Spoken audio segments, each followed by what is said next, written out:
Assalomu alaykum. Suratlarda Kanadaning eng chiroyli shaharlaridan biri, dunyo shaharlari orasida esa ko'p marotaba yashash uchun eng qulay deb topilgan Vancouver shahri. Bu shaharda ajoyib universitetlar ham bor. Ular orasida menimcha eng mashhuri Tinch okeani qirg'og'ida joylashgan go'zal kampusga ega universitet British Columbia universitetidir. Endi tasavvur qilib ko'ring. Siz ana shu chiroyli universitetda tekinga o'qishingiz mumkin va buning uchun sizga 200 ming Kanada dollari ham to'lashadi. Qanday qilib deysizmi? Shu va boshqa savollarga javob olish uchun videoni oxirigacha tomosha qiling. Qani ketdik.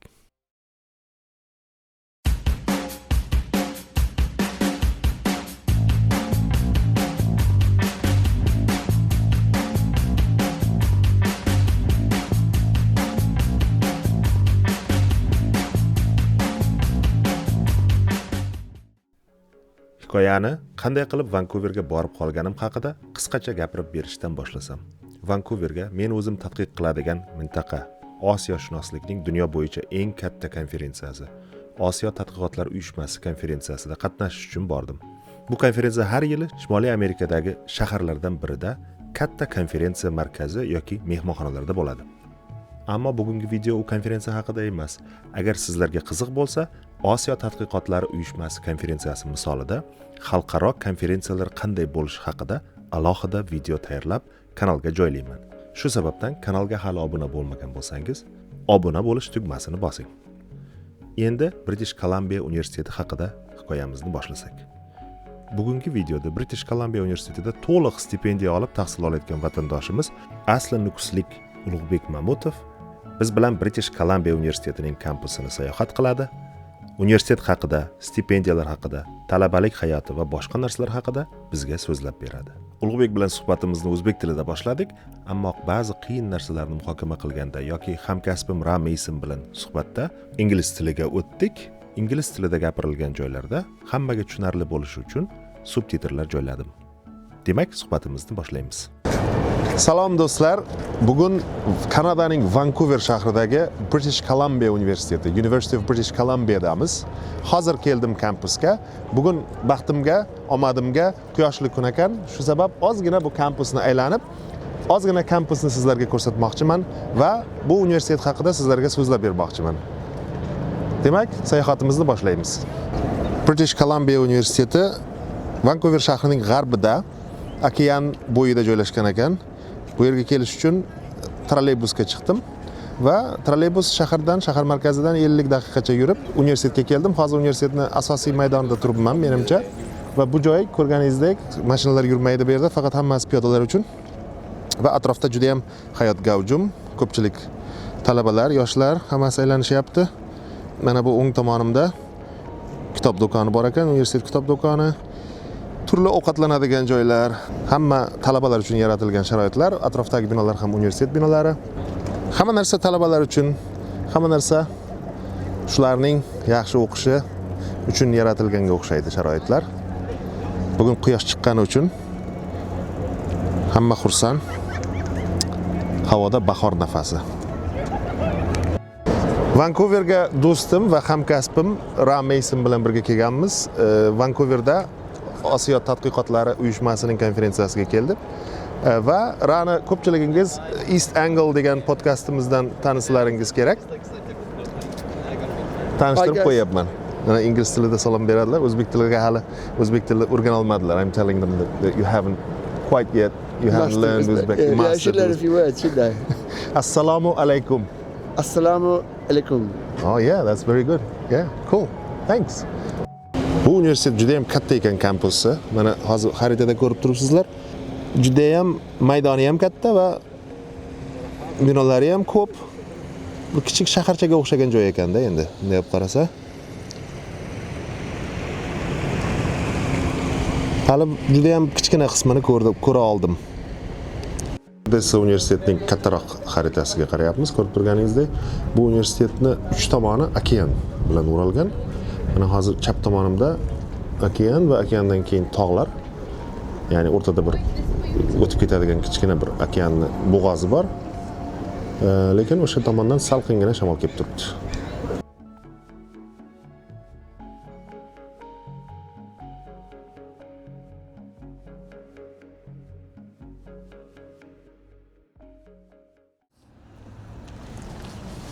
Gapiravering. Savollar bo'ladimi? Ha, siz endi o'zingizni bitta tanishtiring. Birinchi assalomu alaykum, ismim Ulug'bek desangiz, boya aytgan gapingizni. Qayerdansiz? Keyin nima o'qiyapsiz? Mana shunday umumiyroq gaplarni-da. Keyin savol beraman. Xo'p. Assalomu alaykum. Mening ismim Ulug'bek Mamutov. Men Nukusda tug'ilib o'sganman. Men keyin Toshkentda o'qiganman va hozir University of British Columbia Vancouverda Kanada o'qiyman. Mening fakultetim Arts, ya'niki Humanities. Ammo men Global Resource Systems fakultetiga o'tyapman. London Food Systems suv va ovqat qiladigan sistemalar haqida o'rganish uchun. Salom yana bir marta do'stlar. Mana Ulug'bek bilan uchrashdik. Sizga katta rahmat birinchi navbatda vaqtingizni ajratib darslardan va boshqa mashg'ulotlardan, hozir futbol o'ynab kelyapsiz menimcha. Aha, to'g'ri. Mashg'ulotlardan vaqt ajratib men bilan uchrashishga kelganingiz uchun. Bugun juda ham quyoshli, lekin juda ham shamolli kun ekan. Dengizdan sovuq shamol esib turibdi. Ulug'bek hozir o'zlarini tanishtirdilar. Men endi bir ikkita savollar beraman. Meni kanalimni ko'radiganlar biladi, universitetlarga qiziqaman juda ham. Endi UBC haqida birinchi savolimni bersam, nima uchun aynan UBC ni tanladingiz va bu yoqqa kelishingiz qanday bo'ldi? Qanday qilib keldingiz bu yoqqa? Xo'p. Endi men ko'p universitetlarga topshirganman. Menga Fulbright kerak edi, scholarship. Shuning uchun Amerikada, Middle Eastdagi amerikanskiy maktablarga va shu Kanadaning o'zi UBCga topshirdim. Va undan keyin bir nechta offer oldim. Bittasi shu qatorda edi, Georgia University va hozir va UBC bilan shu Georgia University Qatar bilan Qatardagi universitet. O'ylanib ko'rdim va o'ylanib Kanadaga boryapman deb. So UBC o'zi top 34-chi, 40-chi shunaqa narsalarda dunyoda rankingda bo'ladi. Shuning uchun o'yladim. Bu yerda fakultetlar ko'p, shuning uchun kerak vaqtda har turli perekvalifikatsiya qilaman deb. Qayta malaka oshirish yoki qayta o'qib olish mumkin. Transfer qilish mumkin. Transfer qilish, boshqa ya'ni fakultetga. bir fakultetdan boshqasiga o'tish mumkin. Artsdan Science'ga, Engineeringga. Siz O'zbekistonda Nukusda yo Toshkentda nimalarni o'qigansiz? Nima o'qidingiz? Maktabdan keldingizmi yoki O'zbekistonda ham ozgina universitetda ham o'qiganmisiz? Ha, men o'zi Nukusda tug'ilib, shu Progress degan maktabda o'qiganman. Hozir u nomer 46-chi maktab hisoblanadi. Bu yerda inglizcha o'qitadi, ammo hamma ham inglizcha gapirmaydi. Nima desangiz, u local maktabda. Shuning uchun shu grammar anaqani biladigan edim va undan keyin Prezident maktabiga kirdim Nukusda. Shu yerda inglizchani tortib oldim. Shu yerda har turli opportunities ko'rdim. Turli imkoniyatlar ko'rib, UWC degan bor, shu har turli yerlarda IB maktablar, International Baccalaureate degan. Va Toshkentda shunaqa bir maktab bor, International Baccalaureate UWC emas, Toshkent International School degan. Eshitganman. Shu yerga endi o'zi ingliz tilini orttirib, shu yerga ham topshirdim, shu yerda ham grant oldim va o'yladim endi Nukusda qolgandan Toshkentda ham o'qishsa bo'ladi. Demak, siz Toshkent International Schoolda ham o'qigansiz, shundaymi? Ha, to'g'ri. Tushunarli. IB deganingiz International Baccalaureate, bilmaydiganlar bo'lsa, dunyoning xohlagan davlatida IB olib, keyin juda ko'p universitetlarga, deyarli hamma universitetlarga kirsa bo'ladi. Endi menimcha kanalni ko'radigan yoshlar nimaligini bilishsa kerak. So yeah, one of the good things of like TIS scholarship, which is the Tashkent International School, is that they provide you one fully funded trip. Right. And there are always like some kind of trips, like there's one like outdoors trip to Tanzania. Wow. Yeah, Tanzania. Or like a MUN in like Istanbul or like Netherlands. Yeah. Hague. The Hague. That is incredible. Yeah. I come from Kyrgyzstan, Pakistan, right? Right. And then I study in the schools, and I'm like, there are so many foreigners doing all kinds of projects here. Why are they doing these projects? Who's paying them to get there? And what's their motivation? Right. So that was like why I got like interested in pursuing this major. But once I came here and took a bit of classes, I'm like, this is a lot of talking. This is diplomacy. This is like all these things. See, that's what you do, Ra. A lot of talking. And I'm like, well, I want to do things now. So I'm applying to Global Resource Systems. Right. in our Yeah. university back in the UK, University of East Anglia, we have a whole global development program, Yeah. and there is quite a lot of competition between international relations and global development. But the people that are doing global development say pretty much exactly what you say. Usually, Yeah. well, now I want to do something about it. So yeah, it's much more kind of practical and hands-on. Yeah, I mean, global resource systems, like you need to choose your resource specialization and Yeah. region Yeah. specialization. And my resource, I'm thinking of international trade and development. Right. So, Ha, siz ikkinchi kurssiz hozir. ha, ikkinchi kurs. Xo'p, mayli bitta savol beray. Siz ikkinchi kurs talabasining UBCdagi bir kuni qanday bo'ladi? Ya'ni ertalabdan kechgacha nima qilasiz? Endi qarangda, birinchi kursda siz first year residence'da yashaysiz. Ya'ni birinchi kurslar uchun yotoqxona. Ha. Shundaymi? Ha. Ammo undan keyin sizda boshqacharoq yer bo'ladi. Lekin sizda year round housing degan narsa bo'ladi. Ha, butun yil davomida yashash mumkin. Ya'ni faqat Ha, semestr ha. paytida emas, yozda ham yashash Ha. mumkin. Ha. Va shu yerda o'zi anaqa ovqatxona yo'q. Ha, ovqat qiladigan joyi yo'q, oshxonasi yo'q. Oshxona yo'q, ammo o'zingiz kuxnyangiz bo'ladi. Ha, o'zingizni kuxnyangiz bo'ladi. Shu student apartment bo'ladi. Ya'ni talabalar yashaydigan, bunday olganda kichkina kvartiracha desa bo'ladi. Ha. Men o'zi 3 ta boshqa roommate bilan yashayman Birga yashaydigan boshqa talabalar. va shu ikkinchi yilda endi Ikkinchi kursda. ikkinchi kursda nima qilsa qanaqa aytsa bo'ladi? Bu yerda har bir kursni deyarli engineering bo'lmasangiz, Aha. deyarli har bir kursni o'zingiz Tanlaysiz. Har bir Tanlaysiz. darsni o'zingiz tanlaysiz. Ha. Ya'ni elective, shundaymi? yo'q, requirements ham o'zingiz Ya'ni o'qishingiz kerak bo'lgan darslar ham bor, lekin nechtasini tanlaysiz? Xo'p, nechtasi required, compulsory, nechtasi tanlasa bo'ladi. Yeah, even if the course is compulsory, even if the course is compulsory, it doesn't mean you're getting in. So Okay. sometimes you have to fight for spots. Okay. Ya'ni ba'zi bir darslar qanchalik majburiy dars bo'lmasin, shunchalik hamma o'qishni xohlaydigan dars bo'lgani uchun siz unga topshirganingiz bilan sizga joy bermasligi mumkin o'sha kursda. Ha. Ya'ni hamma o'sha joyga kirishni, o'sha fanni o'qishni xohlaydi.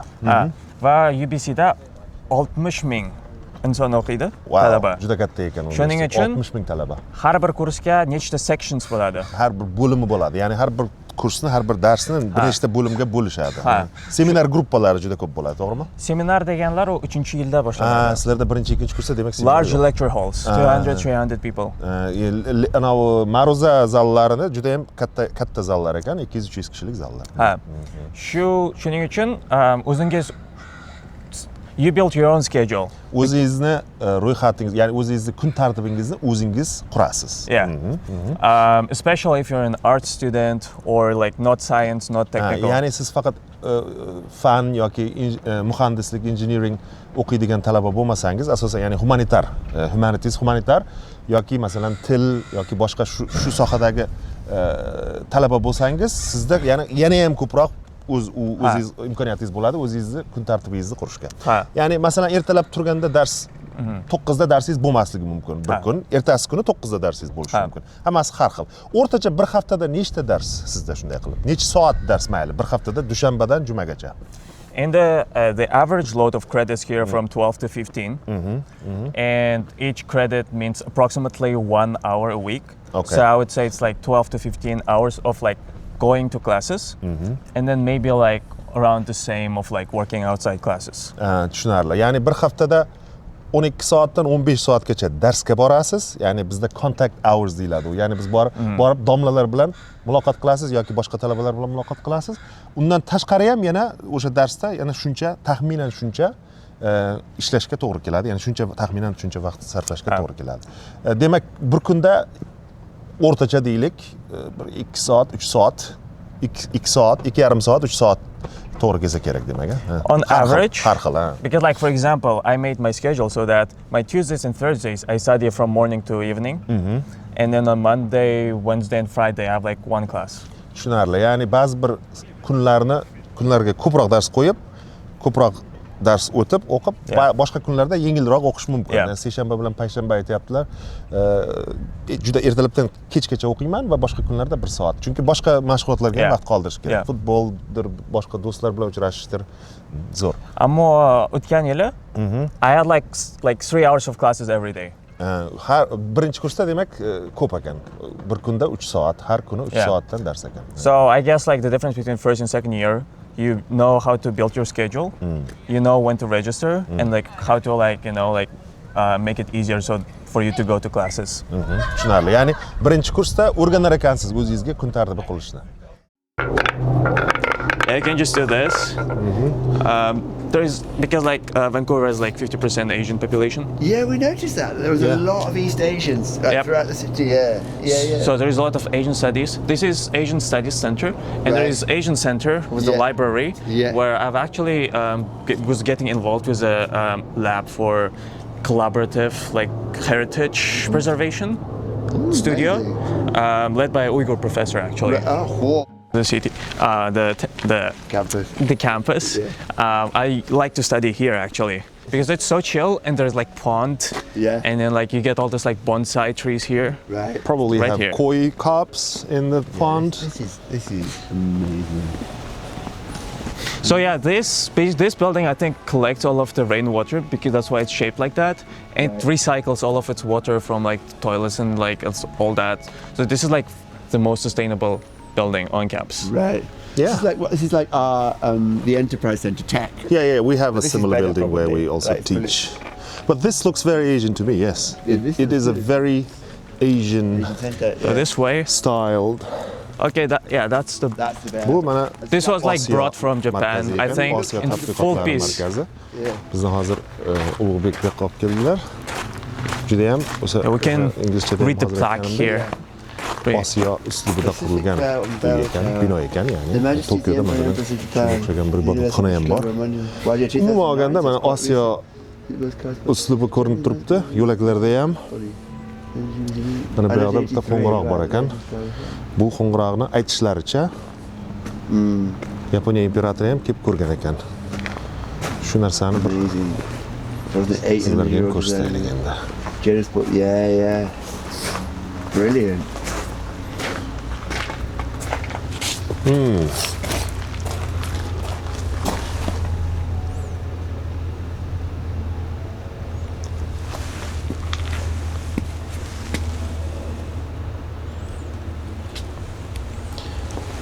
Yozib qo'yibdi. Yaponiyaning imperatori va ayoli kelib ko'rib ketishgan ekan 2009-yilda. Imperator hozirgi Heisei imperator. Akihito sama. Siz bu yoqqa kelib dars qilishni yaxshi ko'raman dedingiz. Ha, u yerdan Mana bu binoda, katta binoda. oynaga ko'rsatsangiz, shu yerda ko'rinib turadi. Dars qiladigan joymi? Tashqaridan turib tushirish mumkinmikan, nima deysiz? Sekin Ha, mumkin. qaraylik. Bugun bu yopiq menimcha. Shanba kun bo'lgani uchun yopiq ekan, lekin mana hozir tashqari. Yo'q, ishlab o'tirgan mana yoshlarni ko'rsa bo'ladi. Ya'ni yoniga borib yotmasdan mana hozir ko'rsak bo'ladi.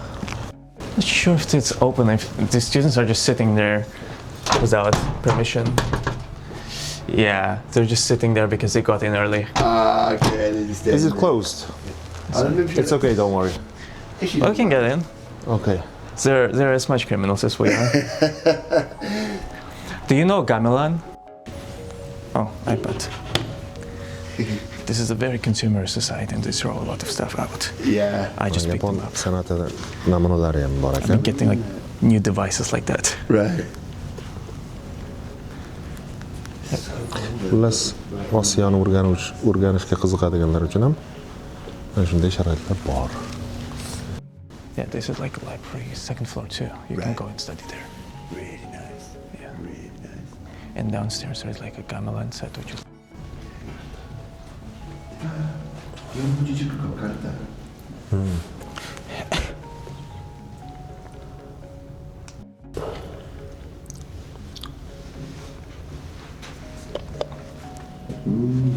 That's like a Chinese version of Sean. Japanese style. I'm pretty sure Japanese built this place. Like it's, Yeah, it looks like it. Bu Yapon bog'i ekan, ha? Ha, bu yapon bog'i studentlarga bemalol kirish. Bu yerda juda ham ko'p bog'. Bu yerda tea house bor, choy ichadigan. Choyxona. Nima dedi? Choyxona. Ha, choyxonasi bor. Pond, mos, Ko'llar bor. Ko'llar. mos, rodnik. Ya'ni hamma o'sha yapon bog'ida bo'lishi kerak bo'lgan narsalar hammasi bor ekan. Va u Chiroyli. yerdagi o'xshagan bonsaylar ham bor Ha, ichida. ya'ni kichkina bonsay daraxtlari ham bor, yani demak. Mana bu devorlarni ko'rsangiz, haqiqatda yapon bog'idagi devorlarga o'xshaydi ekan. Ajoyib juda ham. Faqat Yaponiyaga kelgandek bo'ldim. O'qiyotgan kursingizni tugatganingizdan keyin 3 yilmi, 4 yilmi bu? 4 yil minimum ko'pincha. Sizda IB kredit bo'lsa, bo'lmasa summer course olsangiz 3 yilda topshirish ham mumkin. Ammo ko'pincha eshitganimcha bu yerda talabalar ko'pincha 4,5 yil o'qiydi. Bu yerda anaqa flexible. Tushunarli. Lekin buni tugatganingizdan keyin bakalavr, undergraduate tugatganingizdan keyin nima qilmoqchisiz? Shuni so'ramoqchiman. Ya'ni magistraturami yoki ishga kirmoqchimisiz yoki undan ham keyinchalik, ya'ni magistraturani ham tugatib keyin PhD qilmoqchimisiz? Hali o'ylab ko'rdingizmi shu narsalar haqida? O'ylab ko'rganman, ammo men o'zi o'tgan yildan ko'p narsa o'zgardi. Har turli kurs olasiz, har turli anaqa opportunities bo'ladi. Menimcha har yili shu o'zgaradi, ikkitagina. Menimcha men o'zi endi masters ham olish mumkin, ammo nima edi? Ish bo'lsa ham shuni qilashyapman. Hozir men har turli proyektlarni qilyapman va ulardan bir narsa chiqish mumkin. Yaxshi. Menimcha hozircha plan to graduate, to take interesting courses, to have fun. Hozircha reja iloji boricha qiziqarli darslarni olib, o'qib, qiziq narsalarni o'rganib va yaxshi bitirib olish. Juda yaxshi reja menimcha. Endi sizga yana bitta savol beraman, Ulug'bek. Siz mana UBC yaxshi joy deyapsiz, UBCda o'qish yaxshi deyapsiz. Ko'p narsalar o'rganish mumkin. O'zingizni kun tartibingizni o'zingiz qurishingiz mumkin. Sizga o'xshab mana hozir bizni ko'rayotgan yoshlar, o'g'il-qizlar Kanadaga kelib, Vancouverga kelib, UBCga kelib, o'zi xohlagan sohada bironta sohada, masalan, bakalavrda o'qimoqchi bo'lgan yoshlar nima qilishi kerak sizningcha? Nimani birinchi navbatda nimani o'rgansin, nimaga tayyorlansin? Undan keyin qanday yo'llarini topsin bu yoqqa kelishni? Keyin ham scholarship bilan kelish imkoniyati bormi? Shularni bir aytib bering, menimcha yoshlarga juda qiziq bo'ladi. Endi menimcha UBCga 4 ta yo'l bo'ladi. Bittasi International Scholars degan Fulbright Award bor. Shu bu degani to'liq stipendiya degani, shundaymi? 100% stipendiya. 100% stipendiya hamma narsani to'lab beradi. Ovqat, undan tashqari yana yashashga ham pul beradi, to'g'rimi? Yashash xarajatlarini ham to'laydi. Fulbright degan they cover like everything you need to come to the university and study there. Unga kirish qanchalik qiyin? Uni olish qancha qiyin? Juda ham qiyin. Menimcha shu bu yerda Central Aziyadan uncha ko'p emas. O'rta Osiyodan. Qozog'istonliklar ko'p bo'lsa kerak-a? Ko'proq bo'ladi. O'zbekistonlik shu scholarshipda hech kimni bilmayman. Siz birinchi ekansiz, demak. Mumkin shu. Va shu birinchi juda ham qiyin. Siz noyabr 15-noyabrda uni fill out qilish kerak. Hali vaqtlaring bor, bemalol. Ammo shu scholarshipga 15-noyabrda topshirasiz va keyin 1-dekabrgacha universitet o'ziga topshirish kerak. Demak, faqat alohida topshirish kerak. Stipendiyaga alohida topshirish kerak, universitetga alohida hujjat topshirish kerak degan ekan. Shu narsani hisobga oling. $130 bo'ladi kanadskiy podacha qilish. Fee waiver ko'pincha bermaydi. Amerika dollarida qancha bo'ladi bu taxminan? 100 atrofida. Tushunarli. Va fee waiver bermaydi ko'pincha. O'sha $100 baribir to'lashingiz kerak degani, shundaymi? Mayli, endi agar uni to'lab, keyin agar uni o'tadigan bo'lsangiz, baribir arziydi demoqchiman-da. Bemalol. Yaxshi. Ikkinchi yo'li qanday? Ikkinchi yo'li shu el-yurt umidi. El-yurt umidi. Bu O'zbekiston tomonidan beriladi stipendiya. Shu O'zbekistonda o'zi shu UBCga dekabrda topshirasiz, fevrallarda eshitasiz va el-yurt umidiga borasiz. O'zining imtihonini o'tasiz va unda olsa kelasiz 4 yil o'qiysiz, topshirasiz. Shu 2-yil. Aha. 3-yili bor.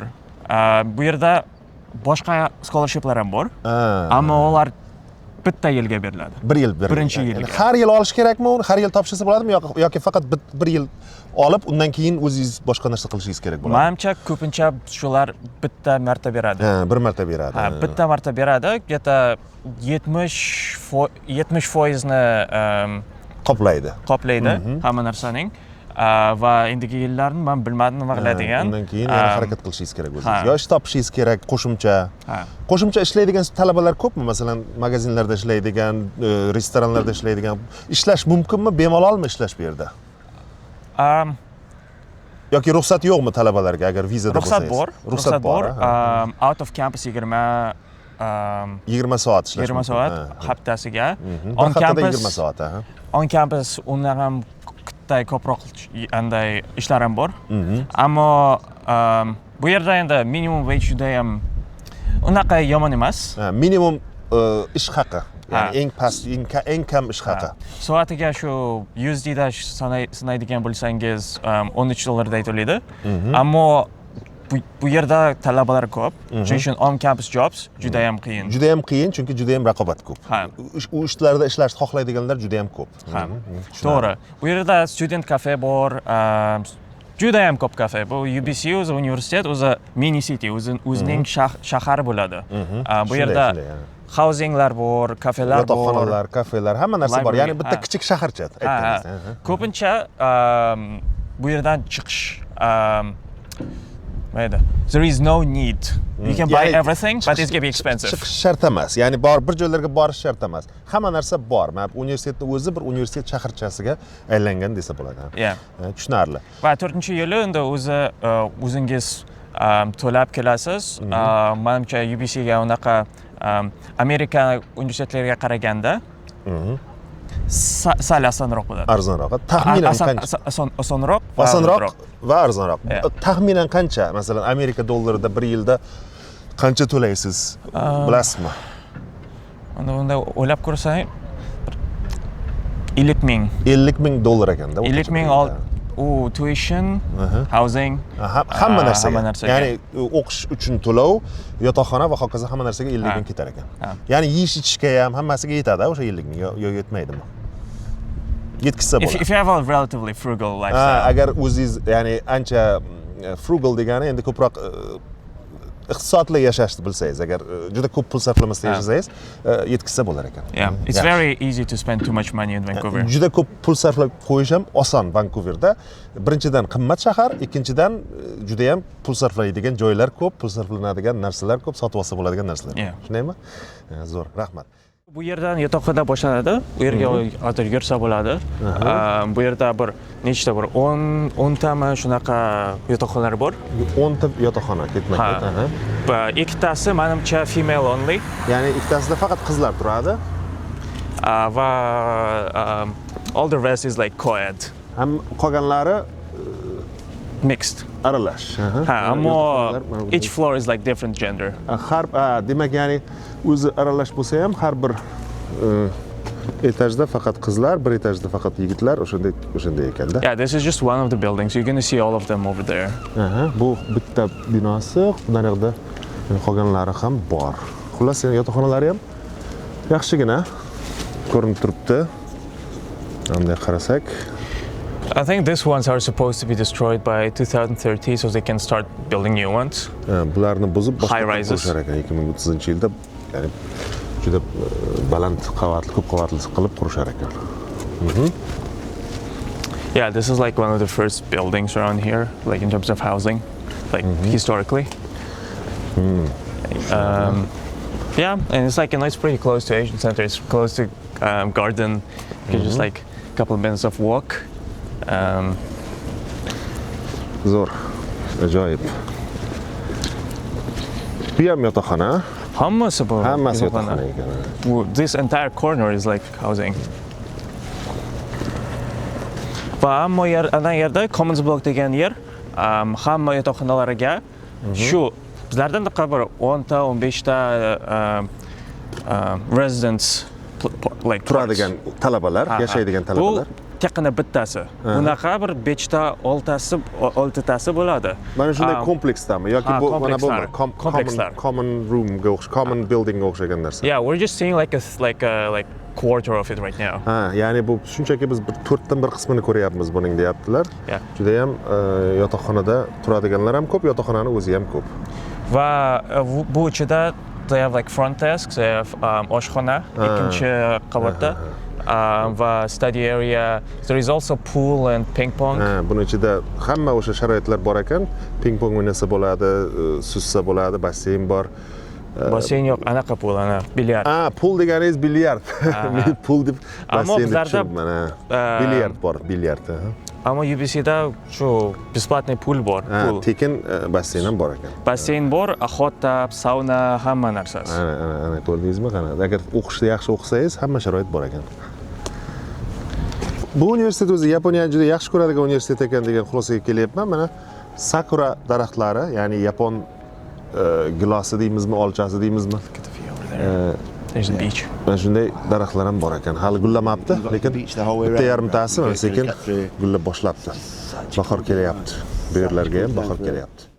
Siz boya stipendiya haqida gapirdingiz ozgina. Endi stipendiya olish uchun nima kerakligini ayting. Ya'ni stipendiya olish uchun bir IELTS baland bo'lish kerakmi? Baholaringiz yaxshi bo'lishi kerakmi yoki baholardan IELTSdan tashqari ham nimadir qilgan bo'lishingiz kerakmi? Qanaqadir tajribangiz bo'lishi kerakmi? Qanaqadir talantingiz bo'lishi kerakmi? Ha, to'g'ri. Well, if you plan to apply to Canada and get full ride scholarship, you have to be on the same level that you're applying to the US universities, which means you need to write really good motivational letters. It's a different platform, so you have to like apply on the November 15th to this scholarship. They have their own questions before you apply to university itself. You have to have like extracurricular activities like leadership, impact.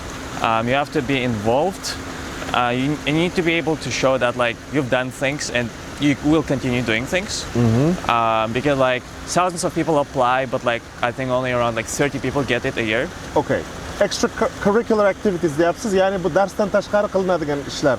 Darsdan tashqari qilinadigan mashg'ulotlar. Shular haqida, ya'ni masalan, misol nima qilishi mumkin yoshlar o'sha CV'sini yaxshilash uchun?